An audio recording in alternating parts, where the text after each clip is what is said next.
Phil, thank you so much for being here today. We're so grateful that we get to interview you. I would love if you could introduce yourself. Happy to. My name is Philip Lister, and I have written a book that I am glad to speak with you about called A Short Good Life.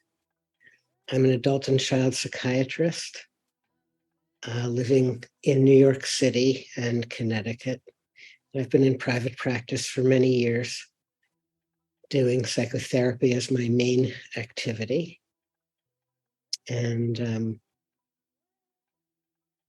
recently I've gotten involved in treatment of PTSD with MDMA-Assisted Psychotherapy, which is a research study that is underway to see if MDMA-Assisted Therapy should be brought forward into the array of treatments for post-traumatic stress disorder.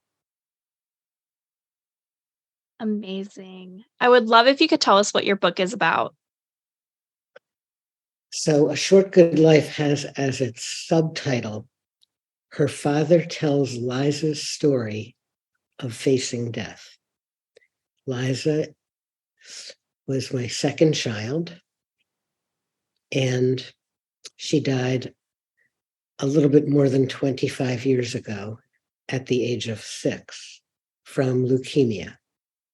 She was well until she was 4. She got diagnosed with leukemia right around her 4th birthday, lived for 2 years of coping with the illness and hoping that treatment would be curative, but realizing that it wouldn't be, eventually facing the end of her life.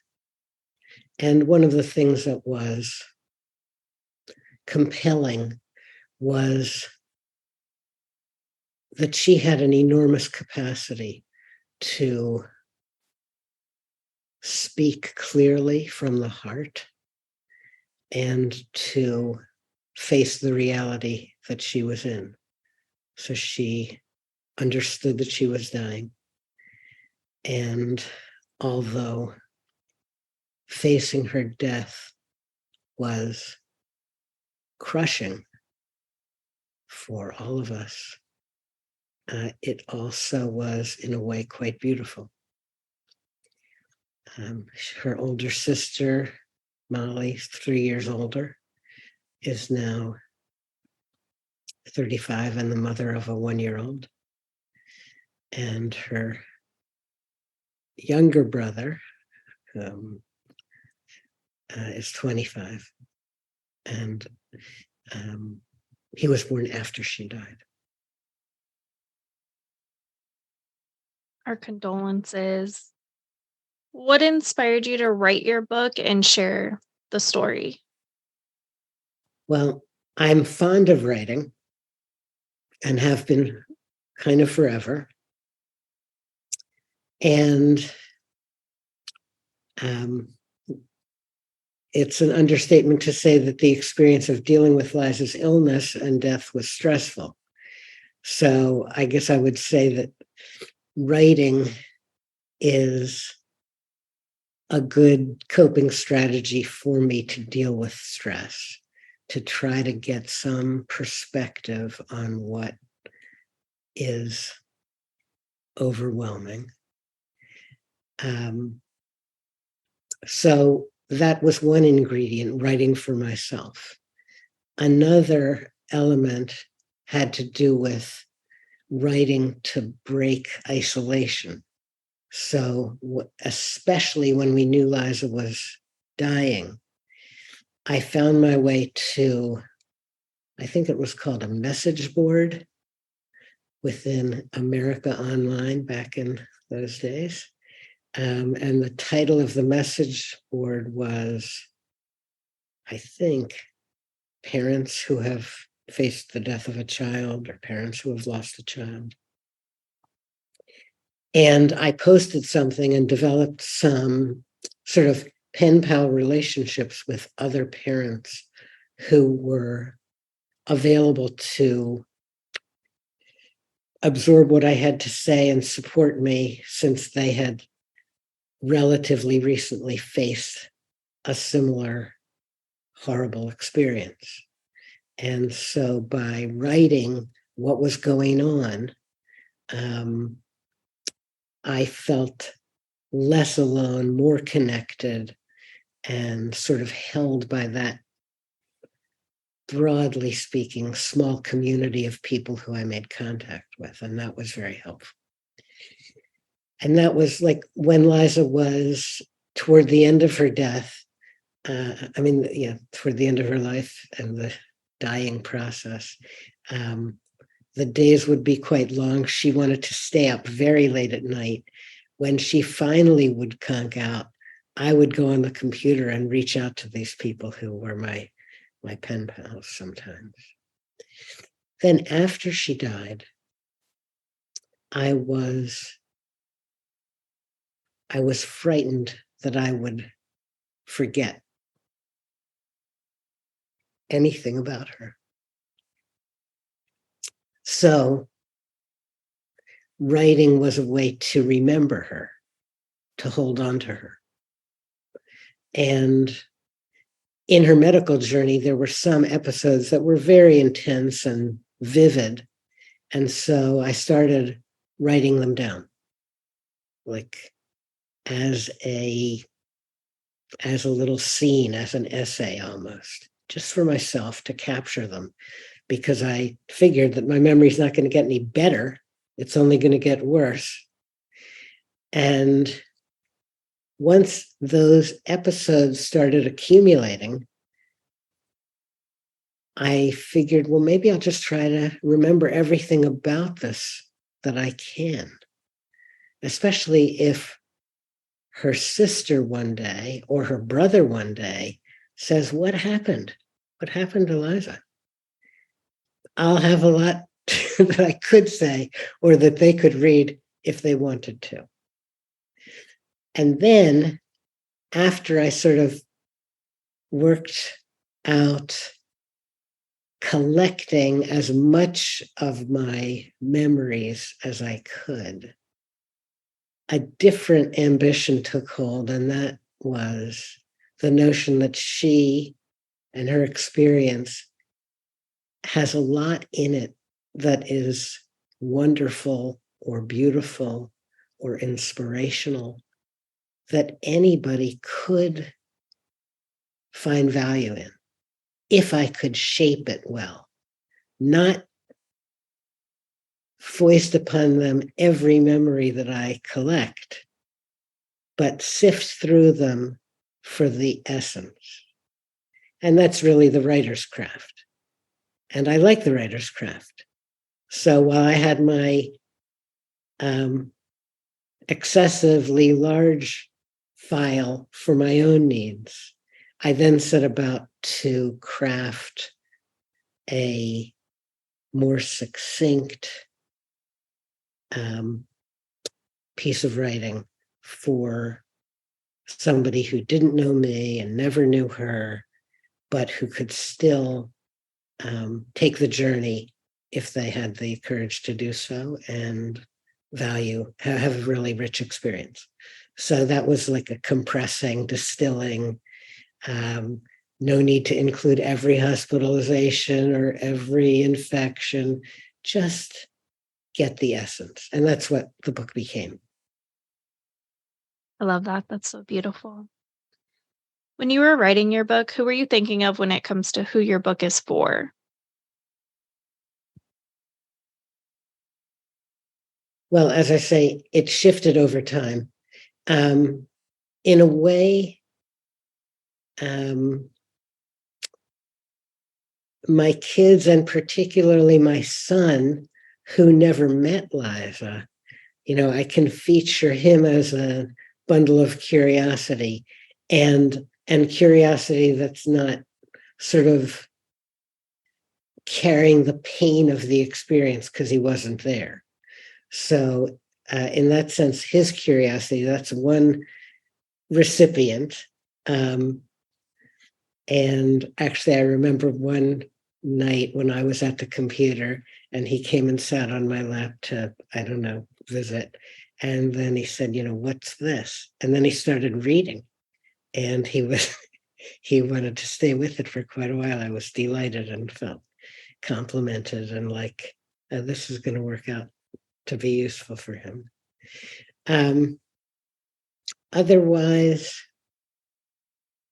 I don't know that I had a person in mind, but I guess in a way, maybe a younger version of myself, if I would be open to hearing about a family that I didn't know. And hopefully I would be open enough to something that was written well. So, that's sort of another way to hold the person's attention that I would like to capture, like a generally somewhat open-minded and open-hearted person who's interested in humanity. I love that. There is one other specific audience, and that is helpers. Because in Liza's journey and our journey with her, we met many helpers, doctors, nurses, medical students, lab technicians, transport people in the hospital, janitorial people in the hospital, nutrition people in the hospital, and they all have an impact, more than they know sometimes. So if I could shed some light to help them see that they have a power to lift us up, that's sort of building on how we all have a power to lift one another up. But these helpers have an enormous power to lift us up or to let us down. So that's an audience that I would love, to receive this book and benefit from it. Love that. How long have you been writing, and what made you really sit down and start? I guess I'm a ordinary person in the sense of having had an angsty teenage life and probably really dug into writing as an angsty teenager. And I had some really wonderful English teachers in my middle school, high school, and went to a summer school program that was largely focused on writing and writing poetry. And then it sort of waxed and waned ever since then. I did a lot in college, wrote a play and put it on, wrote some poetry. And then when I went to medical school, that sort of fell to the back burner, and over the years has come forward or gone backward, probably largely related to how stressed out I was, and in terms of using it, leaning into it as a coping strategy when I was struggling. And then, as I described before, it really came forward first as a part of a pen pal sort of sequence of relationships, and to get perspective on what we had endured. And then the idea of a book took shape. I love that. What is your schedule like when you are writing a book? Well, in private practice of psychotherapy, one of the blessings is that I get to set my own schedule. So the way I did it, well, in a way, it was the air of a schedule that my wife and I cooked up when Liza was very ill. So if she was in the hospital, we divided up the week, and like one of us was on duty with Liza on Monday night, let's say, and home on Tuesday night, and on with like that. So on the mornings after I'd been in the hospital with Liza, I had a large interval where I would go home, wash up, go to my office eventually and see clients. But that left me with either 2 or 3 mornings in the week that were unstructured. And those were the times that I kept open as my writing blocks. That's separate from my actually being a night owl intrinsically. So that would be the other time that I would, shift into writing mode. Love that. What do you need in your writing space to help you stay focused? I don't think I need anything to stay focused. If I can get there, then I'm good. It's the distractions that interfere with my taking the whatever it is 10 steps, 20 steps to get to the writing out code and the computer and so Love that. What is your favorite writing snack or drink? on. If it's a morning spell, it's black coffee. If it's nighttime, the beverage doesn't really matter.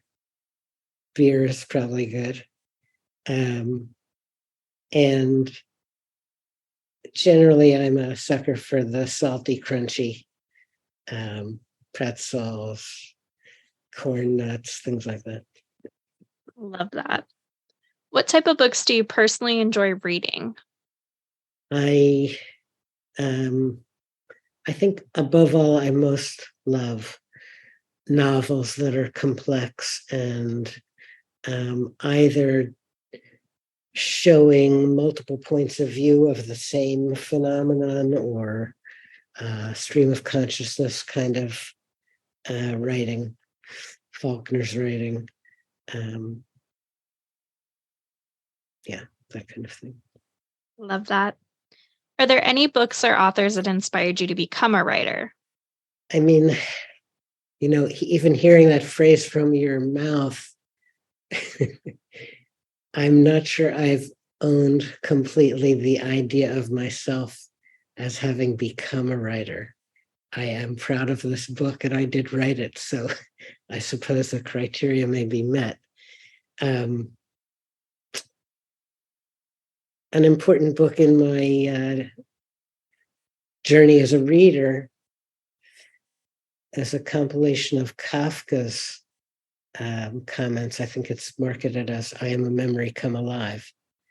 I'm not sure exactly why that pops to my mind, but I think of him as somebody who had enormous talent, but also struggled with valuing himself. And perhaps that has some relevance to my having carried a sense of an inner critic. You want to be a writer? What are you going to write about? Why is this worthwhile? And I think this experience with Liza and writing about it somehow allowed me to step through those inhibitions and feel like, well, this was a rare experience. And even though I still have my doubts about my capacities and my adding value to the world with my writing, this kid and this experience, I'm pretty sure adds value. So in that way, I could sort of pierce my own inhibitions and doubts. I love that. What type of books did you grow up reading? Did you have an all-time favorite? Well, I had a lot of literature around. I had a lot of all kinds of books around. My mom and older brother were very big readers. And one sort of memory of a school vacation is just having lots of books near my bed and plowing through them gradually. A favorite all-time book? That's so hard. It's okay. On the other side of that, now as an adult, what are your favorite series or authors that if they come out with something, you automatically grab it? It is sort of an ever-changing landscape because I'm a little bit wary of my own inclination to stay in the lanes I'm comfortable in. So I participate in various sort of book groups, or even just one-on-one with a friend. We'll decide that we're going to read books together, and I might nominate one, but my friend might say, I don't want to read that much. So I like mixing it up and leaving myself to face and find books that I wouldn't find on my own. And, the last 5 years or more has been a whole journey of reckoning with what race is in our culture and how enormous its impact on our history and on our present is, and how oblivious I've been to it as a white male person who, in all the dimensions of power, is near the center of power, not the periphery. At this point, age is one that maybe pushes me toward the periphery, but I'm accustomed to being near power and take it for granted and the privileges that come with it. And there's so many wonderful books that have been part of helping me expand my understanding of that. My Grandmother's Hands is an obvious one, but I've been reading a bunch of stuff for the last 5 or more years for sure. Love that. What would you tell someone just starting out with reading again? Well, these are a lot of questions I didn't foresee. I think, this, I hear the therapist and myself generate this answer, and that is quality, not quantity. And with quality, read so you can feel. Let yourself feel so that your mind and heart are opened wider based on what you dig into. That seems to me the great blessing of reading something interesting. And that's different than just zipping through many, many things. I mean, that can be great too. But it's not sort of soul nourishing. It's more entertainment or learning in a certain kind of history type learning to cover a lot of territory and know a lot of stuff and be ready for your turn on Jeopardy. But that's not my go-to. My go-to is to promote people healing and growing. And there's never enough time to heal ourselves and grow our souls. And reading is a great opportunity for that. Love that. On the other side of that, what would you tell someone just starting to write their own book? Well, on one hand, if I reckon that most people have an inner critic that interferes with them, I try to help them soften or anesthetize their inner critic and trust that they've got some kind of inner wisdom that makes them want to write it. So go for it. And then on the other hand, feedback is valuable, but select it so seek feedback with care from people who you think will deliver thoughtful feedback well, and get feedback when you're ready for feedback, not just any time from anybody. So those are my thoughts. Love that. What's one thing that people are generally surprised to find out about you? I'm going to segue also to just tell you something separate from this question. One of the things that I did while I was writing was listen to music. And sometimes I would listen to the same thing over and over and over again.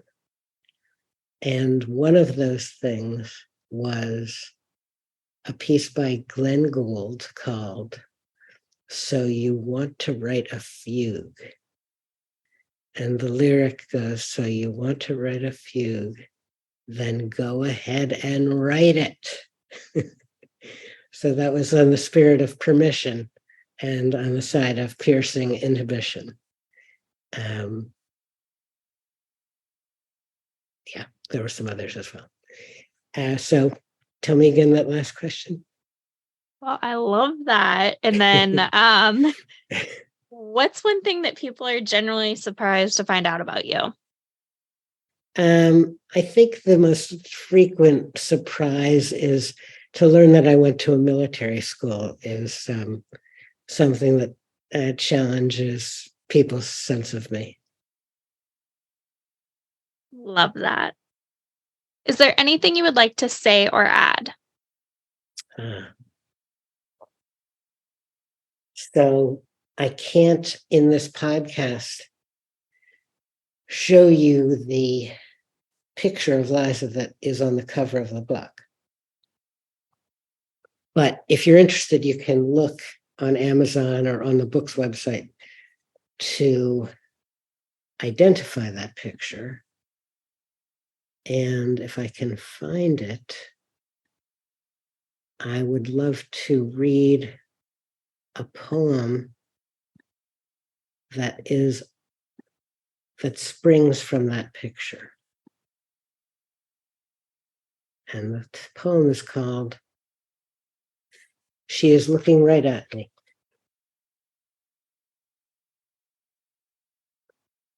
She is looking right at me, not at the camera, at me.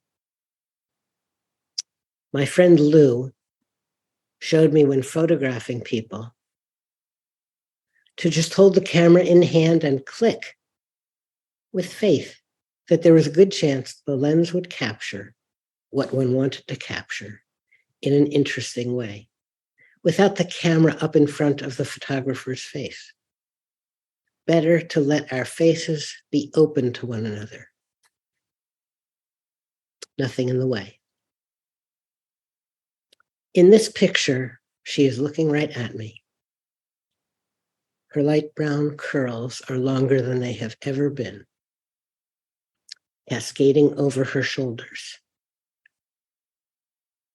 Her forehead is fully smooth. No troubles have landed there. Her faith in the world and in us is complete. Her face is completely open, like an open-faced sandwich. The top piece of bread just isn't there. It isn't needed. That's how open her face is. Her eyes, her hazel eyes sparkle, curious. "What's up, Daddy?" Because I said her name, Liza. Not "Hey, Liza." I didn't need to say hey. I knew how she was just then, alert and receptive. I had a sense saying her name would cause her to look, and I would catch her in just that open state. We were getting out of the car, a rented minivan. In my imagination, I can feel the texture and picturize, as she might say, the maroon upholstery. Elena and Molly had been quicker out of the car. From where were we coming back? I can't recall, nor why she has an orange yarn necklace. I remember it holds a card with her name dangling on her chest, below what the camera captures. What were we doing that day? Why would she be wearing that name tag? It won't come back to me. When it comes to recall, at a certain point, you get what you get and you don't get upset. So I let it go. She is looking right at me with a clarity, a composure that I associate with certain pieces of music. When I listen to them, my brow softens, becomes smooth as it can become at this age. Maybe Terry Riley's G song, maybe poem in G minor, played by Jessica Williams. Next to that one, I see the word live. I know it is meant to rhyme with strive. It was recorded live, but it could just as well rhyme with give. It would be live. Live, Liza, live. As long as you can. Live, everyone, live as long as you can. Live, give as much love as you can give. Can she see the past? To the ancestors who never knew her, all the burdens they carried out of Russia? Can she see the future and all the relatives who will share her family tree? No. She has good eyes, but she cannot see through time. Not yet. She is looking neither behind nor ahead.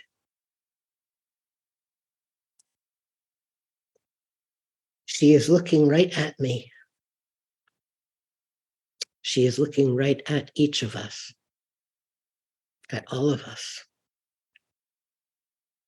She is full of wonder. She is easily astonished. She does not know what is coming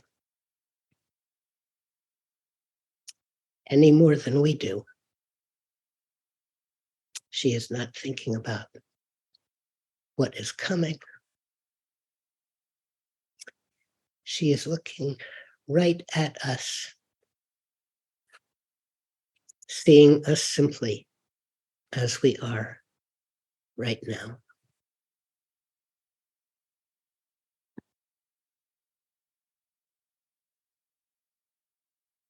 Very beautiful.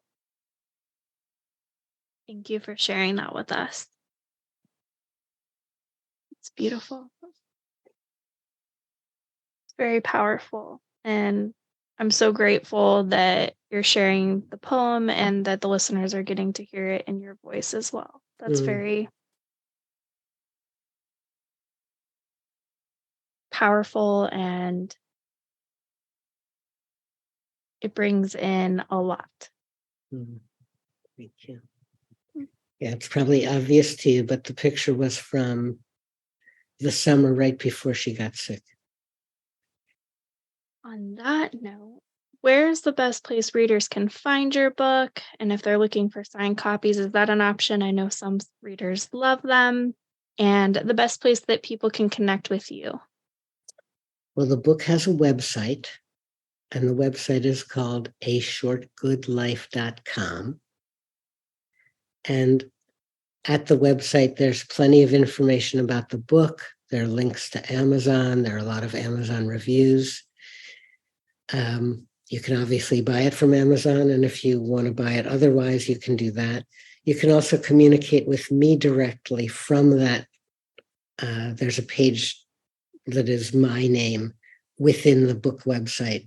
You can communicate with me.